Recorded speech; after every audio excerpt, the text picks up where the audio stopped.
নমস্কাৰ, আজি মই আপোনালোকৰ ওচৰলৈ লৈ আহিছোঁ কচুৰ লতি ৰেচিপি।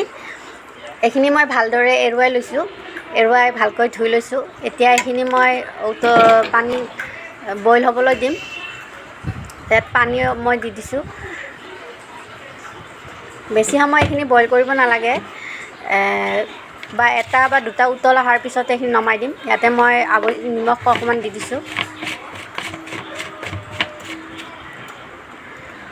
প্ৰায় 2-3 মিনিট সময় এনেকৈ বইল হোৱাৰ পিছত মই এইখিনি ভালদৰে বইল হৈ গৈছে, দেখিবলৈ পাইছে।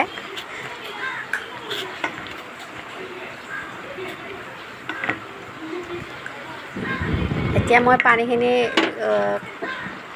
চেকি ল'ম।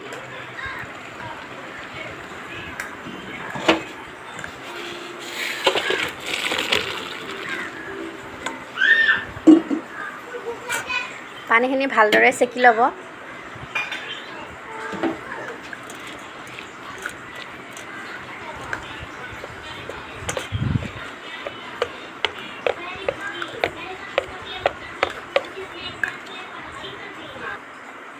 পানীখিনি ভালদৰে চেকি লোৱাৰ পিছত এইখিনিত মই লৈ লৈছোঁ 1 চামুচ হালধি গুড়ি, 1 চামুচ আদা নহৰু বটা,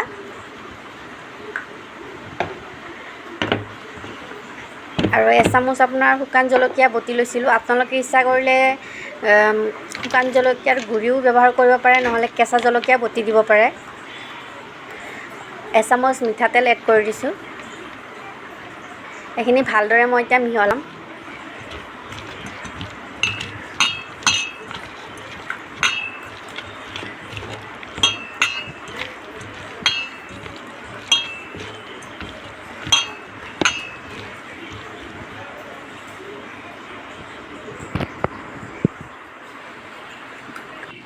এতিয়া মই এটা কেৰাহী লৈ লৈছোঁ। ইয়াতে মই মিঠাতেল ব্যৱহাৰ কৰিছোঁ। এটা মিহিকৈ কাটি লোৱা পিঁয়াজ দি দিম। পিঁয়াজখিনি অলপ সময় ভাজি ল'ব। অকণ সময় ভাজি লোৱাৰ পিছত এইখিনিতে মই কচুৰ লতিখিনি দি দিম।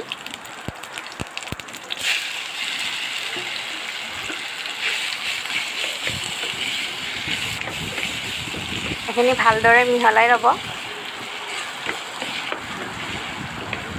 এইখিনিতে আপোনালোকৰ ওচৰত মোৰ এটা অনুৰোধ আছিলে, মোৰ চেনেলটো চাই যদি আপোনালোকে ভাল পায়, তেনেহ'লে মোৰ চেনেলটো আপোনালোকে লাইক, কমেণ্ট, শ্বেয়াৰ আৰু ছাবস্ক্ৰাইব কৰিবলৈ নাপাহৰিব, আৰু কাষত থকা বেল আইকনটো বজাই দিব, যাতে মোৰ সকলো ভিডিঅ'ৰ ন'টিফিকেশ্যন আপোনালোকে পাই থাকে।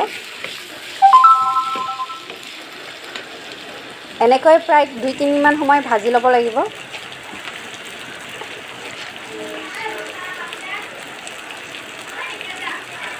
এতিয়া মই ইয়াতে নিমখ দি দিছোঁ আৱশ্যক অনুযায়ী।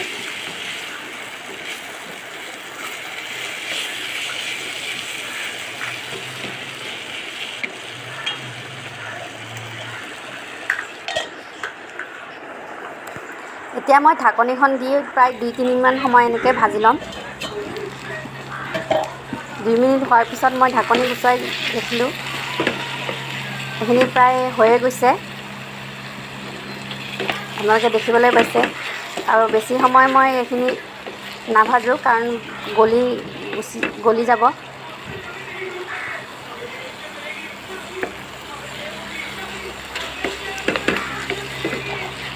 কচুৰ লতিৰ ৰেচিপিটো আপোনাৰ ঘৰত বনাই ট্ৰাই কৰি চাব, আৰু কেনেকুৱা হৈছে মোক কমেণ্টত জনাব।